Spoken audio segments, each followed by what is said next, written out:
Doom the Dark Ages is only a few months away, and I've just been itching for a new game that can give me the experience that Doom the Dark Ages seems to be giving us. Something with exploration, dodging projectiles, and most importantly, big guns. Now that's where a small company called Bite Barrel comes in. Not so long ago they released their new game, Forgive Me Father 2. It was meant to be a sequel to, get this, Forgive Me Father 1. Which I'll be honest and say, I haven't played. So I won't be comparing them in this video. I will instead be talking about Forgive Me Father 2 as if it was its own thing. And as its own thing, I love it.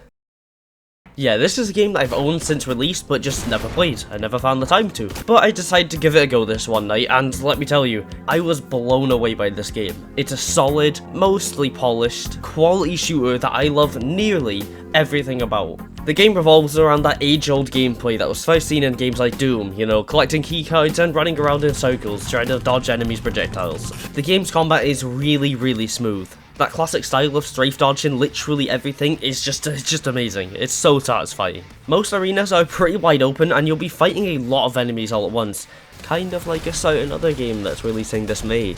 All of the enemies feel unique and recognizable, and I love the style this game's going for. Every enemy in this game really emphasizes that otherworldly horror that it's going for. All of them are challenging in unique and fun ways, and they never get old to fight in my opinion. In general, the combat never really gets stale. As much as I love this genre, something that I will be honest about is that sometimes a lot of games begin to get boring in later segments, even classic Doom does. But here, the game does everything in its power to prevent you from getting bored. You've got so much stuff to play with that you're not even going to get to use it all in your first playthrough, unless you're a psychopath. There's a massive selection of perks in this game to be unlocked. You can get them at the vendor in the game's hub world, and they all have different passive or active effects. The active ones you have to use the Dark Tome book to activate, but the passive ones are, well, passive. I oftentimes lean to the passive ones a lot more because I forgot the Dark Tome was even there. It doesn't just end at perks though. Each of the 6 weapons in this game can be upgraded multiple times into different, completely unique weapons. To do this, you can find weapon tokens hidden around in the world and in secrets. And man, the creativity that's seen in these weapons is just unmatched. I've never seen anything like this. One minute you'll be using a machine gun that's powered by a big zombie hand thing pressing on the buttons, and the next minute you'll be enslaving this little dragon thing and feeding it pearl beads to keep firing it. Better yet, why don't you just take an old destroyed obelisk and use it as a railgun? Pretty much everything you throw at the enemies feels like it hits hard, and well, that's because it does, and it's also because the game gives you a lot of feedback to emphasize that. Just listen to the sound effects, or look at the blood splatter all over the walls. An arena will look completely different after you finish fighting everything because it'll be completely painted red. And like, oh my god, look at the animations for the weapons too. They're so cool. I do remember this game getting a lot of attention on social media because of these reload animations, and I think it's fully deserved. They look awesome. The whole game has a really cool vibe to it, and I think it really helps this game stand out in my opinion. I briefly mentioned this earlier in the video, but I love the Lovecraftian horror elements that are put into this game. It really allows the developers to get creative with not only weapon designs, enemy designs, but also the environments you'll be traveling through. And it's something that I've not really seen that much in this part of the FPS scene. Something that doesn't help with the mood though is the music. Now before you crucify me, let me explain. If you've watched my channel for a while, chances are you'll know that I'm a bit of a metalhead. It's my favourite style of music. I love anything from Slayer, to Bullet for My Valentine, to Korn, to Cannibal Corpse. I love it all. It's a genre of music that really pushed me into a passion for playing music and making music, and I really appreciate it for that. So I always love to see the genre get a lot more attention in media. It's awesome. Now I do think the music in this game it's brilliant. It's amazing. It absolutely rips.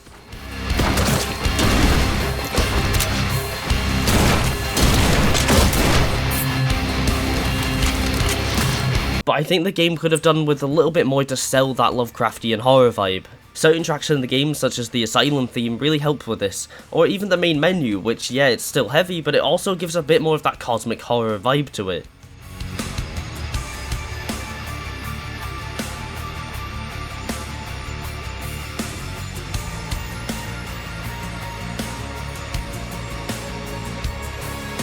And I think they should have took a bit more influence from the game's setting and put it into the game's music. But hold on a minute, let's talk about the game's setting.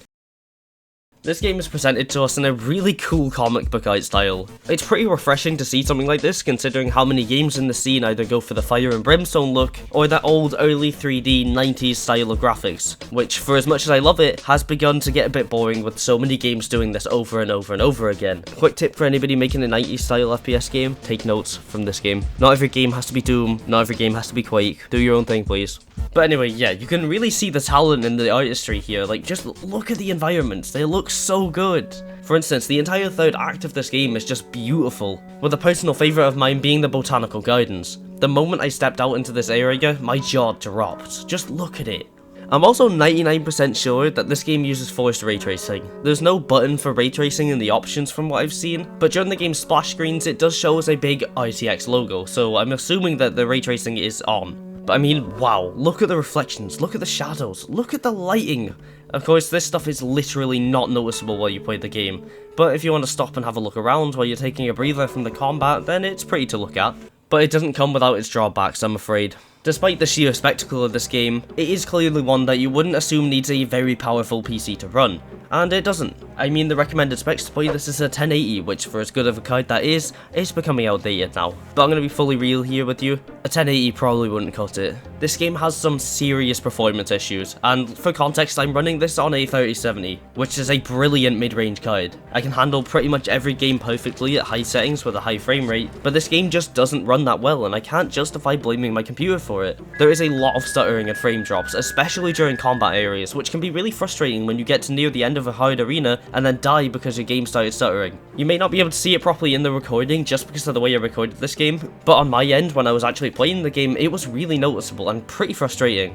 But you know, it doesn't happen all the time. I still had a really fun experience with this game. This will be one of the rare times where I will let the performance issues slide. If you enjoyed this video, then I highly recommend clicking on one of the videos appearing on screen right now. And if you want more of this content in the future, then consider subscribing or liking the video, it's more than enough. But if you would like to support the channel further, then maybe consider joining the members section. You'll gain access to special perks and also help support future videos like this. I am going through a very busy time of my life right now, there's a lot of changes going on for me. So any support you guys give me for these videos is something I really appreciate. But anyway, thank you for watching, and as always, have a nice day.